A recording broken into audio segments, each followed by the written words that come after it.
आज हम लोग बात करेंगे कि हाई बीपी कि हाई बीपी क्या होता है, क्यों होता है और कैसे होता है और इसका ट्रीटमेंट क्या है। हाई बीपी को मेडिकल टर्म में हम लोग हाइपरटेंशन बोलते हैं।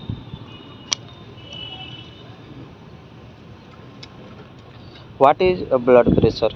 ब्लड वेसल्स की वाल पर इसमें प्रभावित होने वाले ब्लड द्वारा लगाए जाने वाला फोर्स ब्लड प्रेशर कहलाता है, जिसे हम लोग बीपी के नाम से भी जानते हैं। एक वयस्क व्यक्ति का नॉर्मल बीपी 120/80 mm/Hg होता है, जिसमें 120 mm/Hg सिस्टोलिक ब्लड प्रेशर होता है, जबकि 80 mm/Hg डायस्टोलिक ब्लड प्रेशर होता है। और पल्स प्रेशर की बात करें तो 40 mm/Hg। What is hypertension? Hypertension होता क्या है? जैसा कि हम जानते हैं कि एक वयस्क व्यक्ति का नॉर्मल ब्लड प्रेशर 120/80 mm/Hg होता है, जब किसी व्यक्ति का सिस्टोलिक ब्लड प्रेशर 140 mm/Hg से अधिक तथा डायस्टोलिक ब्लड प्रेशर 90 mm/Hg से अधिक हो जाता है, तो उसी कंडीशन को हम लोग हाइपरटेंशन कहते हैं।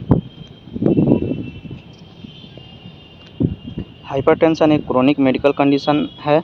यह विभिन्न डिजीज कंडीशन जैसे coronary artery disease, heart failure, chronic renal failure, CVA peripheral vascular disease का एक प्रमुख रिस्क फैक्टर है।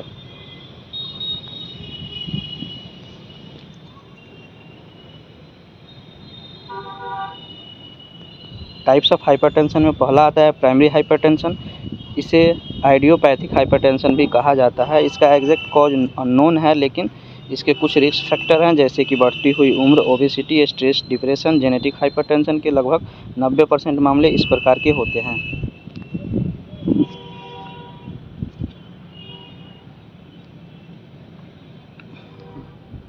दूसरा आता है सेकेंडरी हाइपरटेंशन। इस प्रकार का हाइपरटेंशन शरीर में मौजूद किसी अन्य डिजीज कंडीशन के कारण होता है, जैसे कि endocrine disease condition, neurological vascular, heart disease, renal failure आदि कारण से हो सकता है।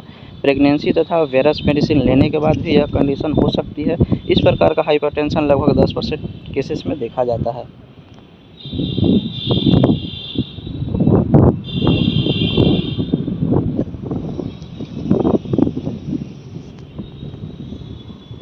तीसरा है आइसोलेटेड सिस्टोलिक हाइपरटेंशन। इस प्रकार का हाइपरटेंशन के दौरान सिस्टोलिक ब्लड प्रेशर 140 mm/Hg या उससे अधिक हो जाता है तथा डायस्टोलिक ब्लड प्रेशर नॉर्मल ही रहता है।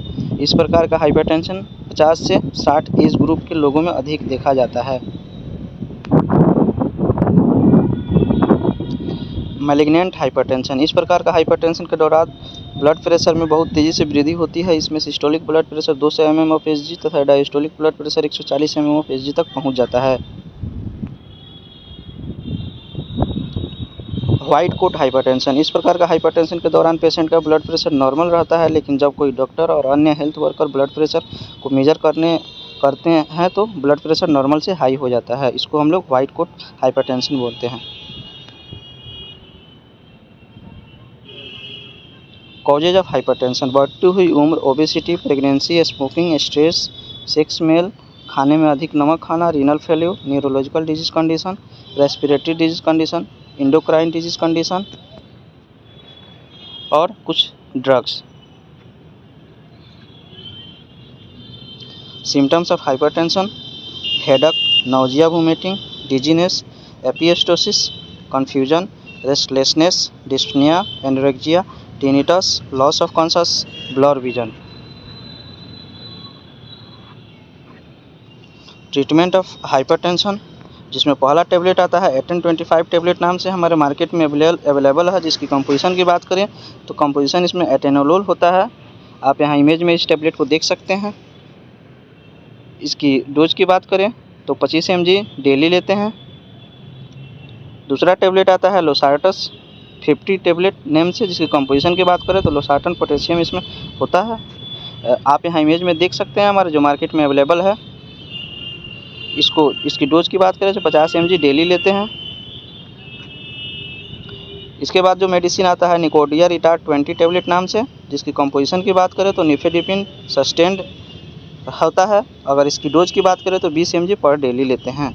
आप यहाँ इमेज में देख सकते हैं जो हमारे मार्केट में अवेलेबल है। इसके बाद आता है बीटा एड्रेनर्जिक ब्लॉकर। ये ड्रग्स पेरिफेरल वास्कुलर रेसिस्टेंस को कम करती है तथा ब्लड प्रेशर को नॉर्मल बनाए रखती है। जिसमें नाम आता है एटेनोलोल, मेटोप्रोलो, प्रोपेनोलोल। इसके बाद जो आता है मेडिसिन डायरेटिक थेरेपी है। Loop diuretic drugs renal tubules द्वारा सोडियम एंड वाटर को एक्सक्रीशन को बढ़ाता है, फ्यूरोसेमाइड और ब्यूमेटामाइड। यदि पेशेंट अस्थमा का हो तो बीटा ब्लॉकर ड्रग्स का यूज नहीं किया जाता है। कुछ इंस्ट्रक्शन यहाँ है हाइपरटेंशन में, यानी अगर बीपी बढ़ा हुआ है उसमें रेगुलर एक्सरसाइज तथा योग करें, ओबेसिटी को कम रखें, माइंड को रिलैक्स रखें, स्मोकिंग एंड अल्कोहल का सेवन नहीं करें, अधिक मसालेदार तथा फैटी भोजन को अवॉइड करें। यह हमारे नॉलेज के लिए थी कि अगर बीपी बढ़ा हुआ है तो उसमें हम लोग क्या करें, क्या होता है, क्या नहीं होता है, क्या करना चाहिए, क्या नहीं करना चाहिए, कौन सा टेबलेट लेना चाहिए, यह हमारे जानकारी के लिए था। कोई भी दवा लेने से पहले आप अपने डॉक्टर से एक बार ज़रूर कंसल्ट करें, उसके बाद ही कोई भी दवा लें।